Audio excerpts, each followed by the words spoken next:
มิตติยัมปิสังฆังสรณังคัจฉามิยะโตหังภะกินิอริยญาชาติยาชาโตนาภิชานามิสันจิจาปานังชีวิตาโวโรเปตาเตนะสัจเจนะโสทิเตโหตุโสติขัพพัชชาโพชังโฆสติสังฆาโตธัมมานังวิจโยตถาวิริยัมปิติปัสสัทธิโพชังคาจัตตถาปะเรสัมมาทุเปกะโพชังคาสัตเตเตสัพพทัสสินามุนินาสัมมาทัคขาตาภาวิตาภาหุลิกตาสังวัตตันติอภิญญายะนิพพานายะจะโพธิยาเอเตนะสัจจวัชเชนะโสทิเตโหตุสัพพทาเอกัสสมิงสมะเยนะโทโมคันลานันจะกัสสปังคิลาเนทุขิเตทิสวาโพชังเคสัตตะเทสะญิเตจะตังอภินันติตวาโรคามุตกิงสุตังคะเนเอเตนะสัจจวัชเชนะโสทิเตโหตุสัพพทาเอกตาธรรมราชาปิเกลัญเยนะปิปิริโตจุนทัตเทเลนะตัญเยวะพันนาเปตวานะสาทะรังสัมโมทิตวาจะอาภัทธาตัมหาพุทธาสิทานะโสเอเตนะสัจจวัชเชนะโสทิเตโหตุสัพพทาปะหินาเตจะอาภัทธาตินนันนัมปิมะเหสินังมัคคะหัตตะกิเลสาวะปัตตานุปติธัมมะตังเอเตนะสัจจวัชเชนะโสทิเตโหตุสัพพทาภวตุสัพพมังคลังรักขันตุสัพพเทวตาสัพพพุทธานุภาเวนะสัทธาโสติภวันตุเตภวตุสัพพมังคลังรักขันตุสัพพเทวตาสัพพธัมมานุภาเวนะสัทธาโสติภวันตุเต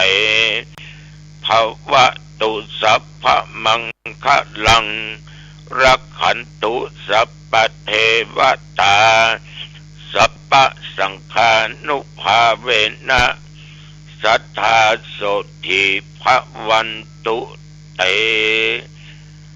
ขอถวายพระพรกรมอุตุได้ประกาศบอกว่าตุลุงบริเวณแถววัดหนองตองและใกล้เคียงนับตั้งแต่ตะวันมาถึงปัจจุบันนี้จะว่ามีฝนตกเนอะตุลุงเนอะโอ้อันกะ ลมก็ใบแงงอากาศก็จะเย็นสักหน่อยขอบใจเนอะที่เตือนนะแล้วเวลาขณะนี้ก็21 องศามันบ่ตกที่หนองตองเนาะอาจจะตกที่อื่นก็ได้บางแห่งบางที่ลมพัดแห่งลงได้ยินญาติโยมเพิ่นอู้ฟังฉะนั้น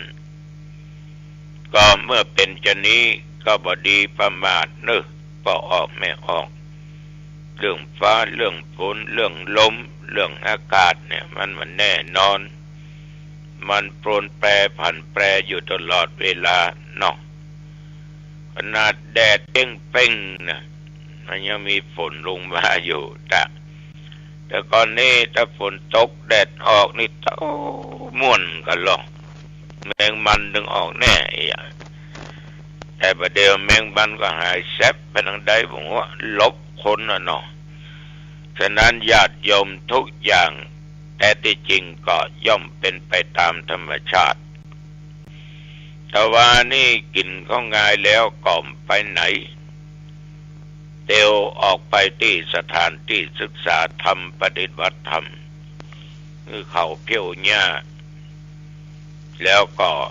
รถแมคโครก็จะมาปรับคลองปรับอะไรอย่างก็วันที่18-19พอนะจะสูบน้ำออกจะเปลี่ยนน้ำมันใส่เจียวเววต้นปีนี่ก็จะกึดจะสร้างจะห้างจะแปลงต่อละจะแปลงห้องน้ำแล้วก็จะแปลงที่พักเมื่อมีการมีงานที่พักที่นอนของตู้เจ้าพระเนรของญาติของโยมจะได้ปรับพื้นที่ตัวนะก็หลายปีแล้วเนาะแปลงมานี้ก็ค่อยแปลงไปละมีคนเป็นใจบุญใจกุศลจะสร้างส่วนตั้งที่ศึกษาธรรมปฏิบัติธรรมก็ครับก็ค่อยแปลงไปเลี้ยงมาได้จังมันมาตายมันแล้วญาติโยมต่อจากนั้นมากินก็ตอนก็อยู่วัดค่ำมาก็อาบน้ำอาบผ้าส่งน้ำนุ่งผ้าใส่ผ้าออกวัดไปกิจนิมนต์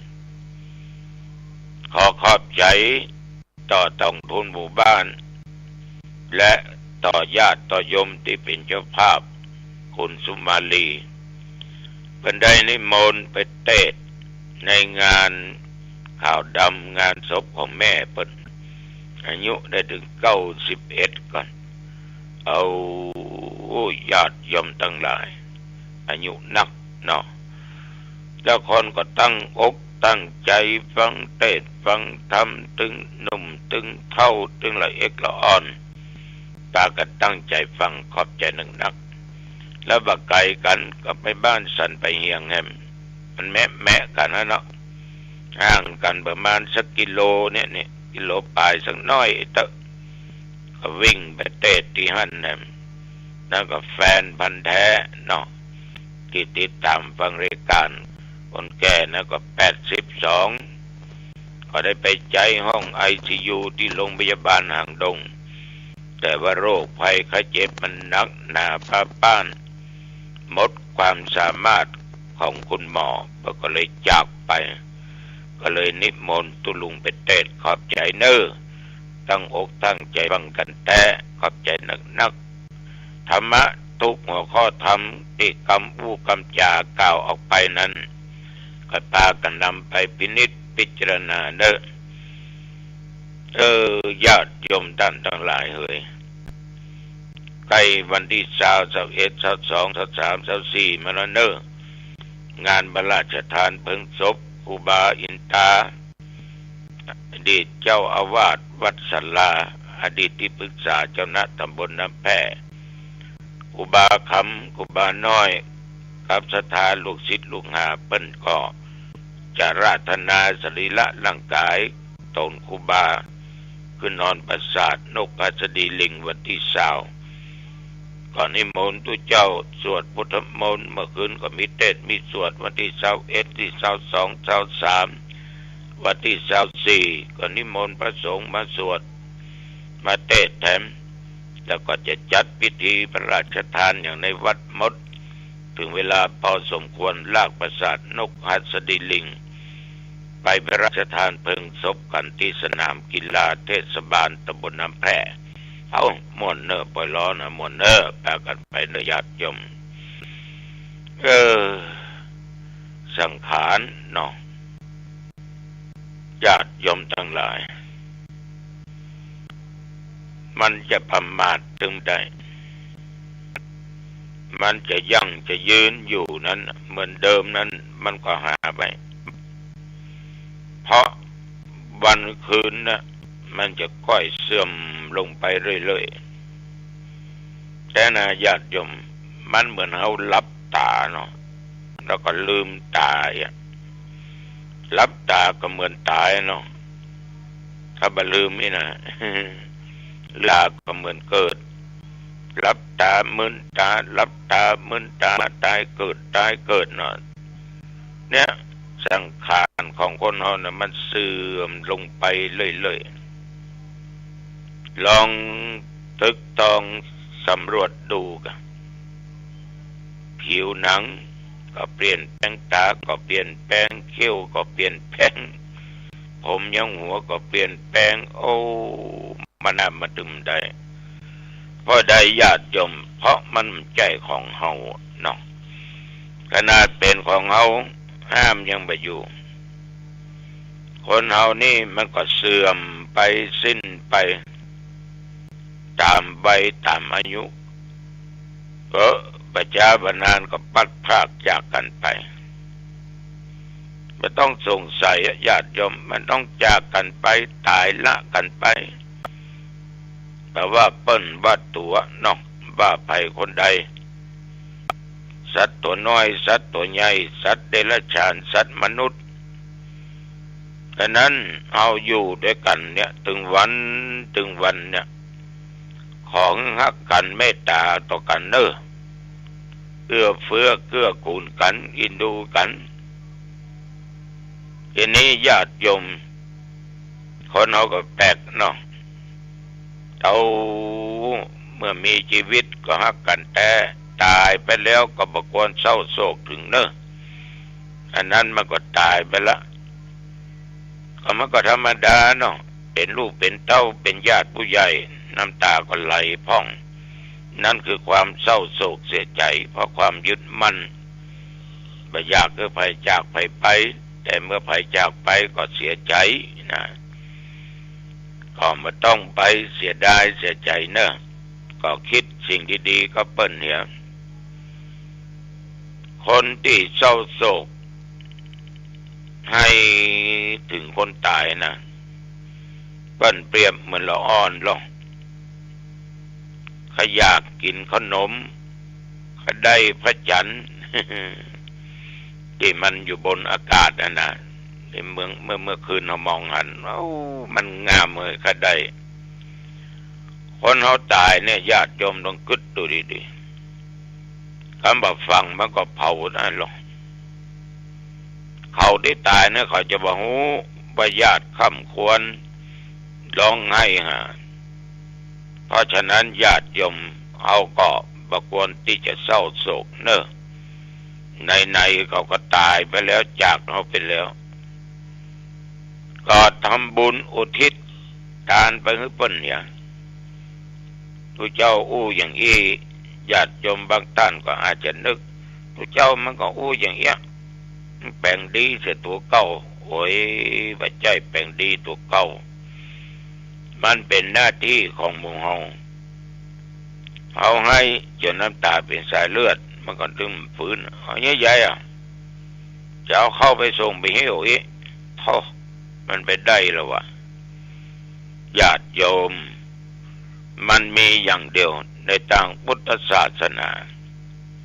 เราต้องเอาไปทานต่อผู้ที่มีศีลมีธรรมทานแล้วก็ตั้งอกตั้งใจกรวดน้ำหมายทานอุทิศไปหาอันนี้เป็นว่ามันเป็นสายน้ำเป็นทางเดินเป็นสายบุญที่นำเอาบุญกุศลนั้นไปลอดไปถึงยังผู้ที่ตายอันเป็นที่ฮักของเฮาผัวตายเมียตายเมียตายผัวตายลูกเต้าตายพ่อแม่พ่อแม่ตายลูกเต้าหาปู่หาย่าหาตาหายายญาติพี่น้องเพื่อนพ้องมิตรสหายนะแต่ว่ายังบอกว่าบางคนยังตายเพียงหมาเพียงสัตว์เนาะฉะนั้นญาติโยมมันก็มีสิ่งเดียวถ้าฮักกันแต่เขาก็ตานไปให้เปิ้นเดียว ตามโอกาสและเวลาชีวิตคนเราก็เหมือนผลไม้เหมือนมะม่วงเหมือนไอ้หยังมันเนี้ยถ้ามันสุกแล้วญาติโยมสุกจนงอมบ่เมินมันต้องล่วงหล่นไปตามกาลตามเวลาฉันใดญาติโยมสัตว์ทั้งหลายบอกว่าสัตว์มนุษย์สัตว์เดรัจฉานที่เกิดมามันก็ต้องล่วงอยู่ดีนะบ่เวลาใดก็เวลาหนึ่งฉะนั้นญาติโยมเอาจะหันได้เหมือนหน่วยไม้จะแจ้งไปหันตกเหี้ยขี้ดินนั่นแหละเมื่อเจ้าไปปะเมื่อตอนปะตกลงมาหล่นลงมาเมื่อตอนปะแมลงไปปะเมื่อคืนปุ๊บเนี่ยโยมทั้งหลายนั่นเป็นอย่างนี้ชีวิตคนเขาก็มาหูว่าเวลาที่เขาจะต้องดับนั่นเวลาที่เขาต้องตายมันจะเป็นเวลาเท่าใดเขามันสามารถที่จะหูได้ฉะนั้นญาติโยมเรื่องตายเนี่ยมันเป็นเรื่องจะว่าสำคัญก็สำคัญนะจะว่าบ่สำคัญก็บ่สำคัญเพราะเหตุใดทุกเจ้าว่าอย่างนี้ที่ว่าสำคัญนะก็หมายความว่ามันถึงตายแล้วเมื่อมันจะต้องตายเนี่ยตัวเนี้ยคือเขาจะไปประมาทในชีวิตสร้างแต่คุณงามความดีแต่เรื่องตายมันก็บ่สำคัญเพราะว่ามันถึงจะตาย จะลบจะหนีจะลี้อยู่ที่ไหนมันถึงตายพญามัจจุราชนั่นน่ะมันเขาครอบงำแบบว่าพ่อบอกว่าแม่ว่าลูกเต้ายิงใจว่าญาติว่าพวกพ้องถึงจะมั่งมีสีสุขมีเงินมีทองกองเต้ากองดอยก็จ้างเลยก็บ่สามารถที่จะต้านต่อความตายได้บ่สามารถที่จะยื้อได้ซื้อได้นะถ้ามาถึงเวลามันก็ไปเขาบ่สามารถจะปกป้องได้ญาติโยมทั้งหลายสรุปการร้องไห้การเศร้าโศกการค่ำควรย่อมบังเกิดผลประโยชน์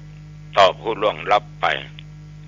ผู้ที่ตายแล้วก็คงอยู่อย่างเดิมนั่นเองเพิ่นบ่รับทราบบ่รับรู้ใดๆทั้งสิ้นฉะนั้นสิ่งเหล่านี้อาตมาภาพฝากไว้เน้อก่อนมันจะมาถึงก็อย่าได้ประมาทมีโอกาสก็รีบสร้างบุญสร้างกุศลไว้เน้อเอาละญาติโยมวันนี้จะไปมาเป็นเวลาพอสมควรอายุวันโนสุขังพลังพบกันใหม่โอกาสหน้าเจริญพรผู้ปฏิบัติธรรมต้องทำลายสิ่งที่มันเป็นปกติก็คือความโลภความโกรธความหลงมิให้มันเกิดขึ้นเมื่อความโลภความโกรธความหลงไม่เกิดขึ้นการปฏิบัติธรรมการประพฤติธรรมของเราก็เกิดขึ้นได้ง่ายรู้ธรรมได้ง่ายปฏิบัติธรรมได้ง่ายสะดวกในการปฏิบัติธรรมได้ง่ายเราต้องพิจารณาสิ่งที่มันเป็นปกติของมนุษย์จะเป็นนักบวชหรือจะเป็นผู้ปฏิบัติหรือเป็นผู้ที่ไม่ปฏิบัติเหมือนกันหมดเป็นปกติคือความโลภความโกรธความหลงซึ่งมันอยู่ในกายอยู่ในใจเมื่อเรามาปฏิบัติธรรมเราก็มีสติที่จะแก้ไขความโลภความโกรธความหลงไม่ให้มันเกิดเราบวชเรามาศึกษาธรรมปฏิบัติธรรมมาระงับมายุติมาทำลายความโลภความโกรธความหลงมิให้มันเกิดขึ้นให้มันระงับให้มันยุติให้มันเสื่อมคลายไปการปฏิบัติธรรมการประพฤติธรรมของเรามันก็เกิดคำว่าความว่าง่ายคำว่าสะดวกสภาวะจิตที่จะเห็นธรรมก็ง่ายเพราะฉะนั้นพวกเราทั้งหลายสิ่งที่มันเป็นปกติก็คือกิเลส ก็เป็นปกติความอยากก็เป็นปกติความเบื่อหน่ายก็เป็นปกติเหมือนเราตื่นมาทุกเช้ามันก็เกิดความเบื่อหน่ายมันก็เป็นสิ่งเหล่านี้มันก็เป็นอุปสรรคในการปฏิบัติธรรม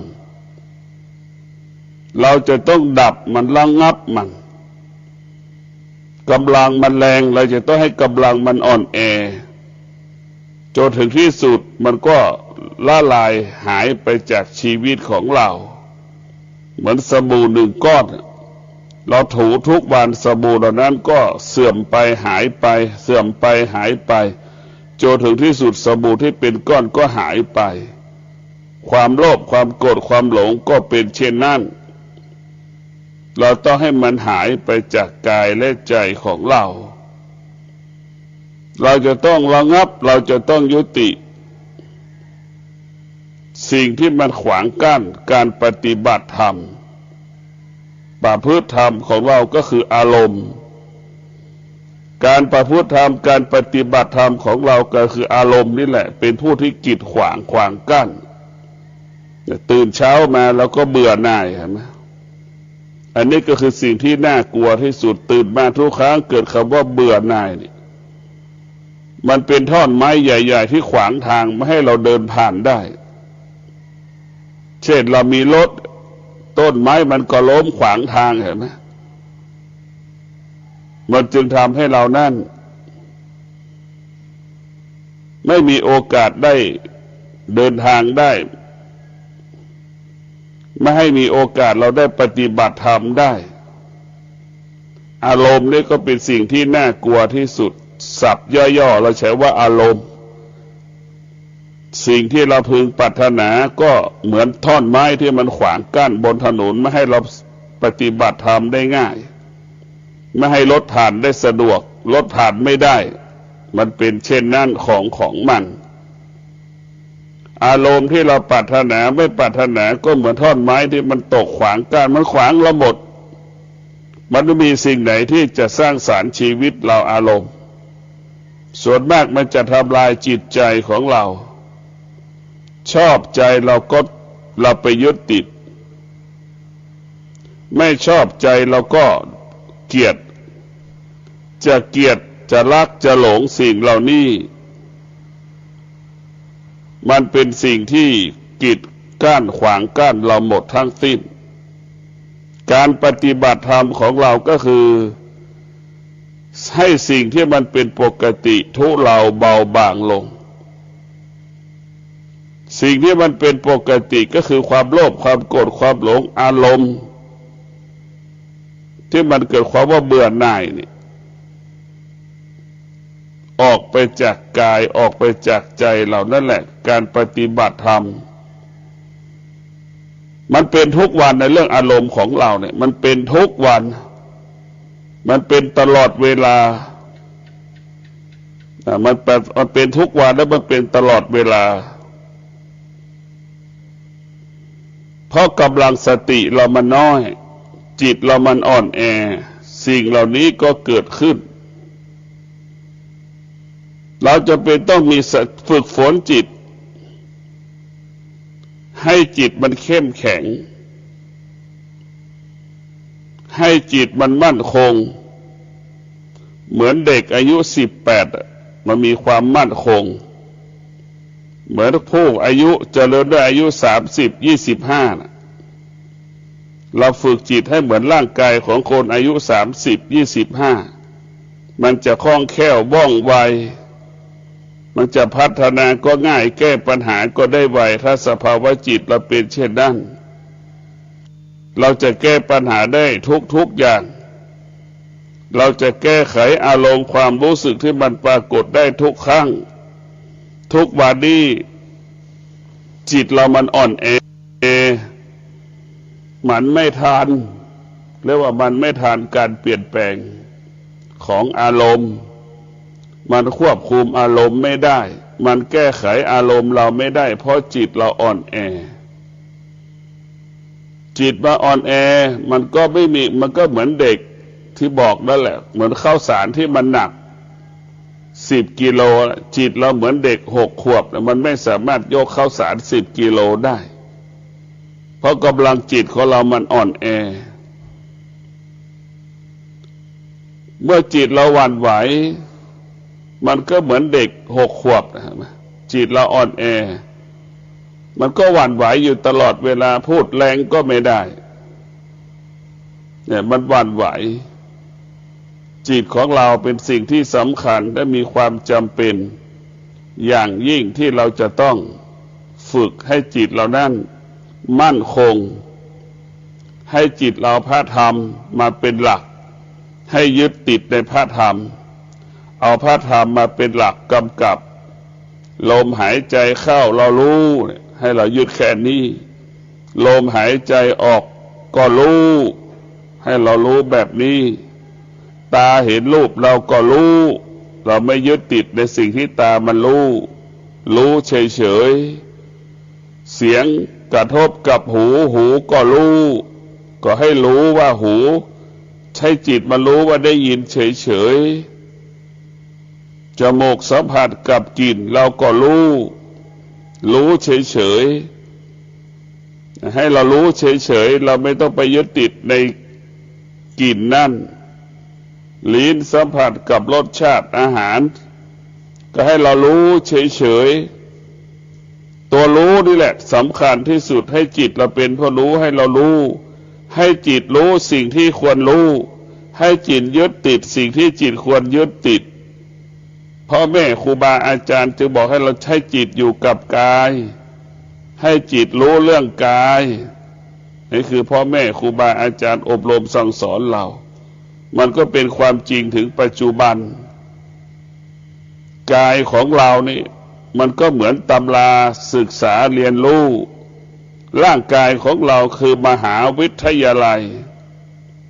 จิตของเราก็เหมือนนักศึกษาเรียนรู้เรียนในมหาวิทยาลัยสติก็คงหมายถึงอาจารย์สอน